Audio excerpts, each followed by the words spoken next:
சாமானிய அரசியல் கட்சிகளை போல குவாட்டருக்கும் கோழி பிரியாணிக்கும் கூடுபவர்கள் இல்லை. எங்கள் அண்ணன் திருமா மீது வைத்திருக்கிற உயிருக்காக கூடியிருக்கிறார். தானா சேர்ந்த கூட்டம். இந்திய அரசியலிலே ஒன்றை எழுதி வைத்துக் கொள்ளுங்கள், நாளைக்கு பிரதமர் யார், முதல்வர் யார் என்று தீர்மானிக்கிற ராஜதந்திரியாக எங்கள் அண்ணன் தான் இருப்பார். உழைப்புல என்ன தெரியுமா? தன்னுடைய உடலை வருத்தி, தன்னுடைய அத்தனையும் இழந்து, தன்னுடைய இனத்திற்காக, தன்னுடைய மக்களுக்காக, அதன் விடுதலைக்காக களத்திலே நிற்பவர்கள் தான் தலைவர்கள் என்றால் எங்கள் ஒற்றை தலைவன் எங்கள் அண்ணன் திருமா அவர்கள். இன்னைக்கு நிறைய பேர் தலைவர்களா இருக்கிறாங்க. ஒருத்தர்லாம் அவரா பேசி அவரா சிரிப்பாரு. அப்புறம் அவர் போனக்குன்னு வாங்கி பாத்துடக்கூடாது. வண்டையா திட்டி வச்சிருக்காரு உள்ளூர்களுக்கு ஆளுகளா. திடீர்னு மேடைக்கு ஏறினா செருப்பை தூக்கி காட்டுவாரு. அப்புறம் திடீர்னு பாத்தீங்கன்னா தத்துவம் பேசுவாரு, அப்புறம் ஆமகரி பேசுவாரு, அப்புறம் அந்த கறி இந்த கறின்னு வந்து நிப்பாரு. தற்கூரிகளை பலரும் தலைவர்களாக இருந்து கொண்டு உருவாக்கும் போது தலைவர்களை உருவாக்குகிற தலைவனாக எங்கள் அண்ணன் திருமா இருக்கிறார். துப்புரவு பணியாளர்கள் தேவை. ஒரு போஸ்ட் ஒட்டப்பட்டிருக்கு. எங்க?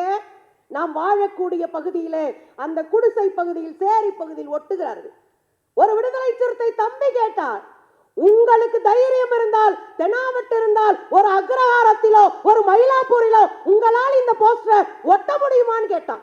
இங்க பார், 4 சீட்டை ஜெயிச்சுட்டு சட்டமன்றத்துக்கோ, 2 சீட்டை ஜெயிச்சுட்டு பார்லிமெண்ட்டுக்கோ போறது எனக்கு முக்கியம் இல்லை, சனாதனத்தின் வேர் அறுப்பதுதான் என் அரசியல் லட்சியம் என்று சொன்னவர் எங்க அண்ணன். கோயில்களில் ஆடுகளைத்தான் பலியிடுவார்கள், சிங்கங்களை ஒருபோதும் பலியிடுவதில்லை என்று சொன்ன டாக்டர் புரட்சியாளர் அம்பேத்கர் அவர்களையும், அடங்க மறு, அத்து மீறு, திமிரி எழு, திருப்பி அடி என்று ஆடுகளுக்கெல்லாம் ஒரு அரட்டியை கொடுத்து கொண்டிருக்கிற சிறுத்தைகளே, உங்கள் அத்துணை பேருக்கும் என்னுடைய பணிவான வணக்கம். இந்திய அரசியலின் திசை வழிகாட்டி, தென்னகத்து தீப்பொறி எங்கள் அண்ணன் திருமா அவர்கள். ஏன் தீப்பொறின்னு நீங்க திமுக போயிடக்கூடாது. பாரதிதான் சொல்லுவான், அக்குனி குஞ்சொன்று கண்டேன், அதை ஆங்கொரு காட்டினில் பொந்திடை வைத்தேன், வெந்து தணிந்தது காடு, தனல் வீரத்தில் மூப்பென்றும் குஞ்சென்றும் உண்டோன்னு சொன்னான். ஒரு பொறி ஒரு பெரும் காட்டை நெருப்பாக மாட்டும் என்றால், திருமா என்கிற ஒரு பொறி இந்தியாவை சனாதனத்தில் இருந்து மீட்கும், ஒரு பெரும் நெருப்பிலிருந்து காக்கும். எனக்கு முதல இறக்கி விடும் போதே தெரியும், அண்ணன் வர சொல்லிட்டாரு, 7 நிமிஷம் தங்கச்சி, நான் எங்க ஊரு சித்திர திருவிழாவில் இருக்கிற மாதிரி இருக்கேன்.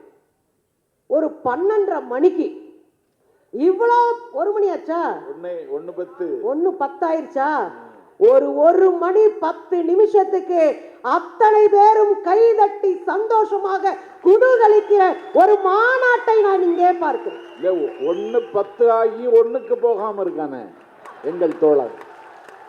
ஒரு பாயிண்ட புடிச்சீங்க பாருங்க நடுவர் அவர்களே. நடுவர் அவர்களே, இவர்கள் எல்லாம் சாமானிய அரசியல் கட்சிகளை போல குவாட்டருக்கும் கோழி பிரியாணிக்கும் கூடுபவர்கள் இல்லை. எங்கள் அண்ணன் திருமா மீது வைத்திருக்கிற உயிருக்காக கூடியிருக்கிறார். தானா சேர்ந்த கூட்டம். இந்திய அரசியலிலே ஒன்றை எழுதி வைத்துக் கொள்ளுங்கள், நாளைக்கு பிரதமர் யார், முதல்வர் யார் என்று தீர்மானிக்கிற ராஜதந்திரியாக எங்கள் அண்ணன் தான் இருப்பார். உழைப்புக்கு எதிராக 2 பேர் தைரியமா வந்து உட்கார்ந்துருக்கீங்க. உழைப்புக்கு எதிரா நான் ஒரே ஒரு உண்மையை சொல்லவா? நீங்க ஒரே ஒரு உண்மைதான் சொல்லுவீங்களான்னு கேட்க கூடாது. கண்ணு முன்னாடி நடந்த ஒரு உண்மையை சொல்றீங்க. அண்ணன் திருமா அவர்கள் ஒரு நாள் 2 மணி நேரம் 3 மணி நேரம் கூட தூங்க முடியாது. எனக்கு தெரிந்த பாத்ரூமை தவிர அவர் தனியா இருந்து நான் பார்த்ததே கிடையாது. இன்னைக்கு பாருங்க, 7 மணில இருந்து மேடையில இருக்காரு. 12 மணி கேக்கு வெட்டுறாங்க, தம்பிகள் எல்லாரும் வந்து வாழ்த்து சொல்றாங்க. 12:30 போறாரு, ஒரு வாய் சோற அள்ளி போட்டுட்டு அவசரமா மேடையில் காத்திருப்பார்களே என்கிற பெரும்பொறுப்போடு வந்து நிற்கிறார். உழைப்புனா என்ன தெரியுங்களா? உழைப்புனா என்ன தெரியுமா? தன்னுடைய உடலை வருத்தி, தன்னுடைய அத்தனையும் இழந்து, தன்னுடைய இனத்திற்காக, தன்னுடைய மக்களுக்காக, அதன் விடுதலைக்காக களத்திலே நிற்பவர்கள் தான் தலைவர்கள் என்றால் எங்கள் ஒற்றை தலைவன் எங்கள் அண்ணன் திருமா அவர்கள். இன்னைக்கு நிறைய பேர் தலைவர்களா இருக்கிறாங்க. ஒருத்தர்லாம் அவரா பேசி அவரா சிரிப்பாரு. அப்புறம் அவர் போனக்குன்னு வாங்கி பாத்துடக்கூடாது. வண்டையா திட்டி வச்சிருக்காரு உள்ளூர்களுக்கு ஆளுகளா. திடீர்னு மேடைக்கு ஏறினா செருப்பை தூக்கி காட்டுவாரு. அப்புறம் திடீர்னு பாத்தீங்கன்னா தத்துவம் பேசுவாரு, அப்புறம் ஆமகரி பேசுவாரு, அப்புறம் அந்த கறி இந்த கறின்னு வந்து நிப்பாரு. தற்கூரிகளை பலரும் தலைவர்களாக இருந்து கொண்டு உருவாக்கும் போது தலைவர்களை உருவாக்குகிற தலைவனாக எங்கள் அண்ணன் திருமா இருக்கிறார். நான் ஒரு உதாரணம் சொல்லவா? துப்புரவு பணியாளர்கள் தேவை, ஒரு போஸ்டர். துப்புரவு பணியாளர்கள் தேவை, ஒரு போஸ்ட் ஒட்டப்பட்டிருக்கு. எங்க? நாம் வாழக்கூடிய பகுதியிலே, அந்த குடிசை பகுதியில், சேரி பகுதியில் ஒட்டுகிறார்கள். ஒரு விடுதலை சிறுத்தை தம்பி கேட்டார், உங்களுக்கு தைரியம் இருந்தால், தெனாவட்டு இருந்தால், ஒரு அக்ரஹாரத்திலோ ஒரு மயிலாப்பூரிலோ உங்களால் இந்த போஸ்டரை ஒட்ட முடியுமான்னு கேட்டான். அதுக்கு என்ன அர்த்தம் தெரியுமா? காலகாலமாக நீங்கள் சொல்லுகிற எடுப்பு வேலைகளை செய்வதற்கு ஆள் இல்லை.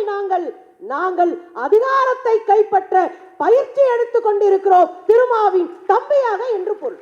இதுதான் அரசியல், இதுதான் தலைவர்களை உருவாக்குகிற வேலை. உழைப்பை பத்தி பேசுறாங்க. நீங்க யூகம் தானே, உத்தி தானே, அதெல்லாம் எங்க அண்ணனுக்கு அவசியமே இல்லை. ஜெயிக்கணும், ஒரு பதவியில போய் உட்காரணும், கொஞ்சம் பட்டியை பார்க்கணும், பங்களாவில் இருக்கணும் நினைக்கிறவங்களுக்கெல்லாம் விதவிதமான உத்திகள் அவசியப்படலாம். மக்களை மட்டும் நினைத்து கொண்டிருக்கிற எங்கள் அண்ணன் திருமா கண்மூடி அப்படியே பயணிப்பாரு. உழைப்பு உழைப்பு உழைப்பு. அதுக்கு ஒரு உதாரணம் சொல்றேன். எங்க அண்ணன் மேடையில சொன்னாரு, இங்க பார், 4 சீட்டை ஜெயிச்சுட்டு சட்டமன்றத்துக்கோ, 2 சீட்டை ஜெயிச்சுட்டு பார்லிமெண்ட்டுக்கோ போறது எனக்கு முக்கியம் இல்லை, சனாதனத்தின் வேறறுப்பதுதான் என் அரசியல் லட்சியம் என்று சொன்னவர் எங்க அண்ணன். நான் உங்க உத்தி அதான் தூக்கி போடுங்க. இல்ல, இந்த தலைப்பு நீங்க நிராகரிக்காதீங்க. இல்ல, நான் நிராகரிக்கல. இது இது இது பட்டிமன்றத்தில் நீங்க தற்கொலை பண்ற மாதிரி. நடுவர் அவர்களே கவலைப்படாதீங்க, தலைப்பு நிராகரி. நடுவர் அவர்களே கவலைப்படாதீங்க, தலைப்பை நிராகரிக்கலை. அவங்களுக்கு புரியும்படியா சொல்றேன் என் பாயிண்ட், அவ்வளவுதான். புரிஞ்சிருச்சுல? ஆமா, எங்க அண்ணன் ஓகேன்னு தலையாட்டிட்டாருன்னா எல்லாருக்கும் புரிஞ்சிருச்சுன்னு அர்த்தம். ஒரே ஒரு விஷயம் நடுவர்களே, நீங்க எனக்கு பெல் அடிச்சிடுறீங்களா? பெல் இல்ல. பெல்லே இல்லையா? அப்ப நான் பாட்டுக்கு பேசிட்டு போறேன். இந்த தொடர் 7 நிமிடம்னா அதை உணர்ந்து பேசிக்கிடணும். நான் பார்க்கலையே மணி. அப்பந்தான் நீ வள்ளி, இல்லைன்னா கள்ளி. நடுவர்களே ஒரே ஒரு விஷயத்த சொல்றேன். தமிழ்நாட்டினுடைய அரசியல்ல, தமிழ்நாட்டின் அரசியல்ல எதை முன்னெடுக்க வேண்டும் என்று முதலாக கையெடுத்து வைத்து அரசியல் செய்பவர் எங்க அண்ணன். அதுக்கு உதாரணம் சொல்லவா? சனாதனத்தை ஒழிக்கிற மாநாட்டை இதே இடத்திலே நாங்களும் நடத்தினோம்.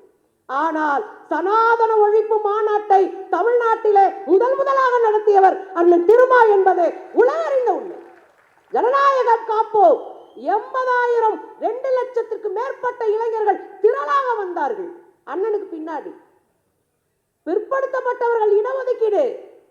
அண்ணன் சொன்னாரு, என் மீது கல்லறிகிற நீ ஒரு நாள் என் மீது மலர்களை எறிவாய், உனக்காக நான் போராடி கொண்டிருப்பேன். அதுதான் உழைப்பு. போய் மந்திரியை சந்திக்கிறாரு.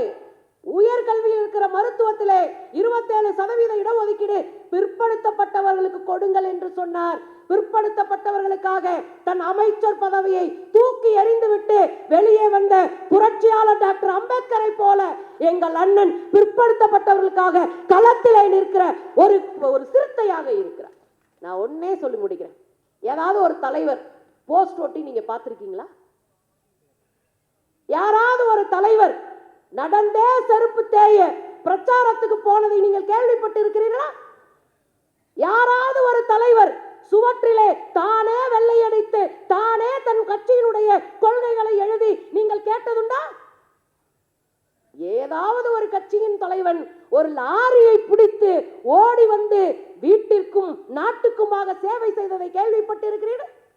யாராவது ஒரு தலைவன் வீட்டு வாடகை கொடுக்க முடியவில்லை, வீட்டுக்காரன் பூட்டி விட்டு போனான், வெளியே காத்திருந்த ஒரு தலைவனை, மக்கள் தலைவனை நீங்கள் பார்த்ததுண்டா? இது அத்தனையும் செய்தவர் எங்கள் அண்ணன் திருமா. அதனால்தான் இந்தியாவின் அரசியலை திருப்பி போடுகிற திருமாவாக இருக்கிறார். இன்னைக்கு அவர் தவிர்க்க முடியாது. இந்திய அரசியலிலே விளிம்பு நிலை மக்களினுடைய ஒற்றை குரல் எங்கள் அண்ணன். இதை நான் சொல்லல, கமலஹாசன் சொன்னாரு. கமலஹாசன் சொன்னாரு, இளைஞர்களின் குரலாக ஒரு இளைஞர் அமைப்பில் இருக்கின்ற உதயநிதி இருக்கலாம், ஆனால் குரலற்றவர்களின் குரலாக இருக்கிற ஒரே தலைவர் எங்களுடைய தம்பி திருமா என்று அவர் சொன்னார். நான் இன்றைக்கும் சொல்லுகிறேன், குரலற்றவர்கள் நான் யாரு? பிற்படுத்தப்பட்டவர்கள், மிகவும் பிற்படுத்தப்பட்டவர்கள், தலித்துகள், பழங்குடிகள், பெண்கள், சிறுபான்மையினர், பாலின புதுமையினர், திருநங்கையர், திருநம்பியர், அத்தனை பேருடைய குரலாக அங்கே நாடாளுமன்றத்திலே ஒலிக்கிற ஒற்றை குரல் எங்கள் அண்ணன் குரல். அதன் பின்னாடி இருப்பது வலியும் வேதனையும் நிறைந்த உழைப்பு, உழைப்பு, உழைப்பு என்று தீர்ப்பு தாருங்கள். வாய்ப்பிற்கு நன்றி.